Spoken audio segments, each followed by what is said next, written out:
CKA Challenge Question 36. Generate a file CKA007.txt with details about the available size of all the nodes in a Kubernetes cluster using a custom column. Format as mentioned below. This question have the weightage of 5%.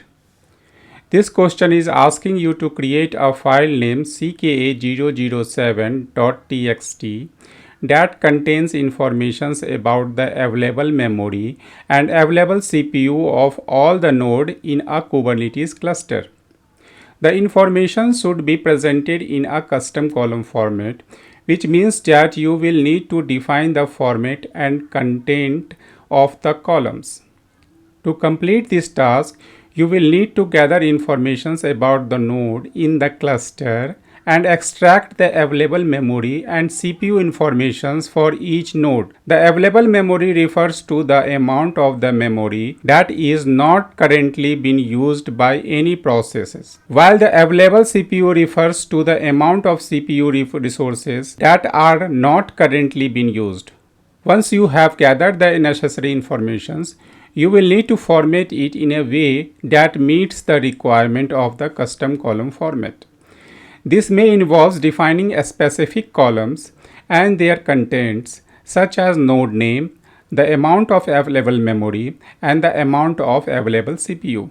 The resulting file should be named as CKA007.txt and should contain all the relevant informations in the specific custom column format. This file can then be used to provide insight into the resources uses of the nodes in the Kubernetes cluster, which can be helpful for troubleshooting and optimization purposes. Take on the challenge of solving these questions on your own first. But if you encountered any difficulty in solving it, refer the next video for the solutions. Good luck. So this is my EKS cluster. So let me execute the query kubectl get node. So you can see that we have only two nodes available, and these are the informations we get when we simple write a command kubectl get node. The name, which we are going to provide in this case as well. The status, this is not required. The roles not required. The age and the version is not required. So what is required? We need to provide the allocated available memory and the available CPU. With name, we required only two informations, and we need to write that information into a file. Okay, so we are going to look into the JSON path, that how we are going to build the custom column, okay, using all those informations of the JSON path. So for that, kubectl get node, okay, output of JSON. We are going to see all the details. So it will provide me the informations about all the nodes. Currently we have only two, so I'm going at the top. Here you have some informations like in the metadata. Okay, so in the metadata we will have the name available. Okay, so you can see that we will get the name of the node from this place. Okay, this is fine.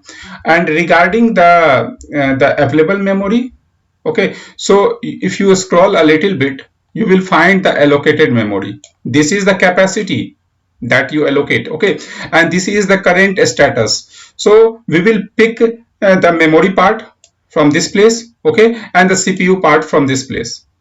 So now its scene is clear that we have to use the allocate. This will come under the status. Okay, so we are going to write our query to get all these informations. First we will display it, and then if it is satisfactory, then we will write into a file.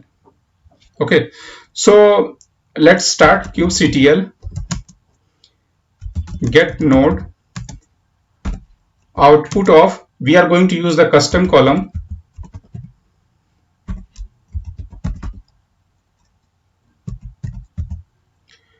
Okay, and the first field is name. So name will be capital as defined in the requirement. So in the browser it will take some time to get rendered. Sometimes it's slow. After that we will write colon, and then we will use the metadata. Okay, metadata. Under metadata we have name, we already seen that. Okay, and the second column will be without any space, available